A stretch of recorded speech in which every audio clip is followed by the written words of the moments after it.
Hai, berjumpa lagi di channel YouTube Erlangga Lazuardi. Sekarang kita akan belajar mengenal karakter orang tipe thinking. Apa kalian ada yang termasuk orang thinking? Seperti apa ya karakter kepribadian orang thinking? Mari kita simak. Lingkup penjelasan. Karena di sini kita akan menjelaskan karakteristik mesin kecerdasan tipe thinking, maka karakteristik yang dijelaskan di sini berlaku untuk personality kinetic tipe thinking introvert, disingkat TI, maupun personality kinetic thinking extrovert, disingkat TE. Thinking dalam konsep Stephen. Thinking merupakan salah satu tipe mesin kecerdasan dari 5 tipe mesin kecerdasan dalam konsep Stephen. Seperti yang kita sudah pahami, bahwa terdapat 5 tipe mesin kecerdasan dalam konsep Stephen, mulai dari sensing, thinking, intuiting, feeling, hingga insting. Jadi, thinking ini adalah salah satu tipe mesin kecerdasan. Kemudian, mesin kecerdasan merupakan salah satu faktor genetik yang berpengaruh dalam membentuk kepribadian seseorang. Kita flashback ke teori strata genetik. Jadi, menurut konsep Stephen, terdapat 5 faktor genetik yang berpengaruh dalam membentuk kepribadian manusia. Mulai dari jenis kelamin, mesin kecerdasan, drive kecerdasan, kapasitas mesin, dan golongan darah. Jadi mesin kecerdasan ini termasuk salah satu faktor genetik yang berpengaruh dalam membentuk kepribadian seseorang. Jadi itu ya posisi thinking dalam konsep Stephen sebagai mesin kecerdasan. Belahan otak dominan thinking. Orang dengan mesin tipe kecerdasan thinking memiliki otak dominan pada otak bagian atas di sebelah kiri, disebut neokorteks kiri. Jadi, kira-kira posisinya di sini, neokorteks kiri.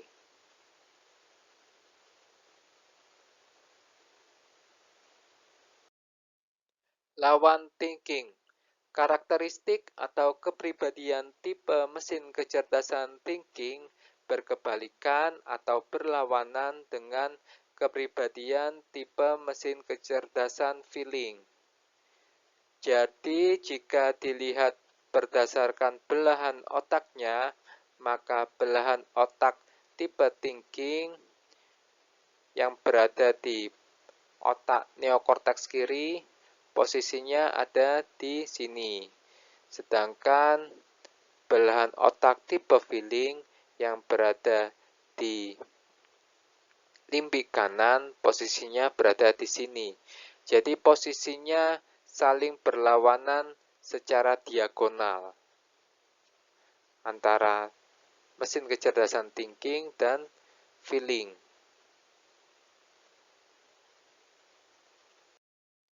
Jenis kecerdasan.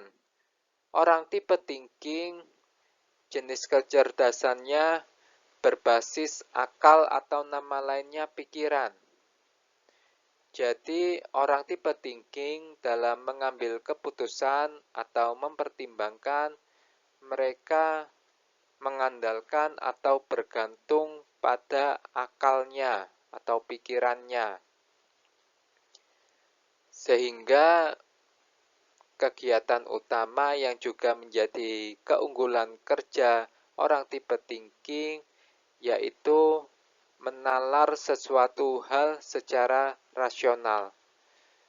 Jadi kemampuan utama orang tipe thinking yaitu menalar sesuatu hal secara rasional. Karakteristik informasi. Informasi yang ditangkap atau diolah oleh orang tipe thinking adalah informasi yang berupa data. Data berarti informasi yang berdasarkan kenyataan yang diperoleh dari pengukuran atau penelitian. Jadi, data merupakan fakta yang terukur.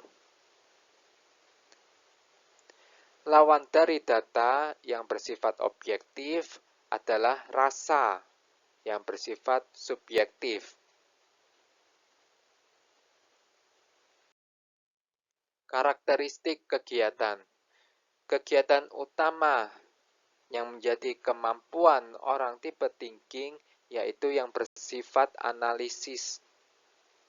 Analisis meliputi menalar dan menganalisis sesuatu hal.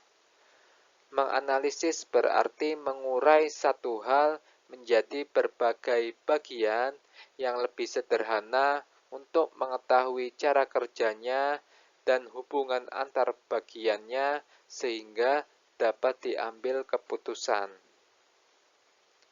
Namun orang tipe thinking lemah dalam memahami emosi dan perasaan orang lain.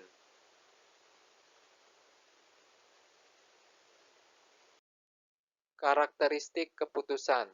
Keputusan yang dihasilkan oleh orang tipe thinking bersifat rasional. Rasional berarti konsisten berdasarkan atau dalam menggunakan alasan-alasan. Jadi orang tipe thinking menalarnya secara konsisten.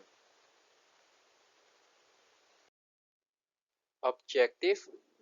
Orang tipe thinking menggunakan pendekatan impersonal atau netral dalam mengambil keputusan. Mereka berfokus ke objek, apa perbuatannya, dan bukan subjek, bergantung kepada penilainya. Kalau salah, maka dikatakan salah. Kalau benar, dikatakan benar.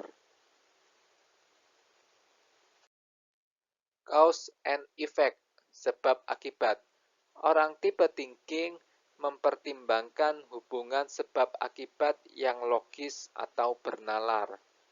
Semakin logis suatu hubungan sebab akibat, maka dia akan semakin mudah percaya atau mudah memahami. Task-oriented, orang tipe thinking lebih perhatian terhadap tugas dan bukan orang-orang yang melaksanakan tugas. Mereka akan memastikan tugas berjalan atau dilakukan dengan benar sesuai aturan.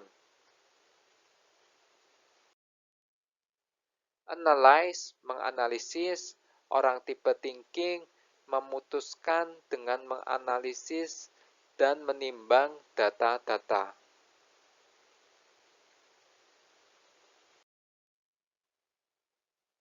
Kritik, mengkritisi, orang tipe thinking suka menelaah gagasan orang lain untuk mencari kesalahan yang mungkin ada. Mereka akan menunjukkan apa-apa yang salah atau bisa dilakukan dengan lebih baik. Debate, mendebat, orang tipe thinking suka menyampaikan argumentasi atau membantah pendapat orang lain. Mereka selalu mencari ketidakkonsistenan dari apa-apa yang disampaikan orang lain. Truth, kebenaran, orang tipe thinking lebih tertarik atau lebih perhatian pada kebenaran dan bukan pada kasih sayang. Justice, keadilan, orang tipe thinking lebih suka berlaku adil serta memperjuangkan keadilan dan bukan belas kasih.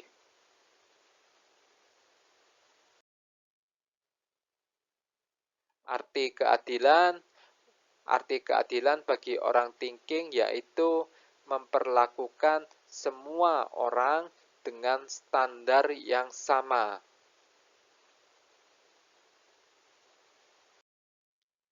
Frank terus terang, orang tipe thinking dalam bersikap atau berbicara langsung ke tujuan, secara terus terang, apa adanya. Bahkan sikap atau bicaranya cenderung kasar.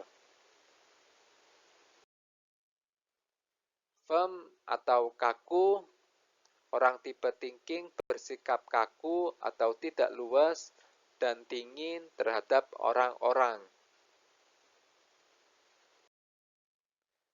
Thick skin, orang tipe thinking tidak peka atau tidak sensitif terhadap perasaan orang-orang. Mereka ingin diberikan penghormatan dan keadilan ketika berhadapan dengan orang lain. Orang tipe thinking hemat dalam memuji dan memuji seperlunya. Dan jika mereka memuji, maka mereka akan memuji secara formal.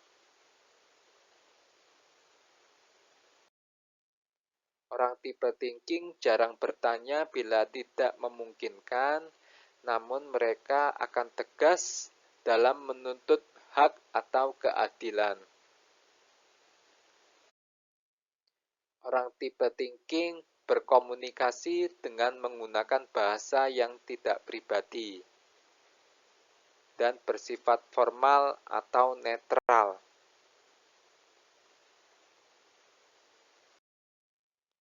Dan orang tipe thinking kepribadiannya cenderung seperti sikap pria atau laki-laki.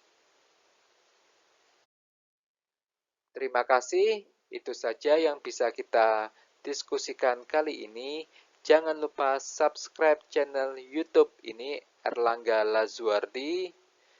Kalau kalian perlu informasi terkait tes TV, misalkan tesnya ada di mana, silakan hubungi saya melalui WhatsApp di nomor ini.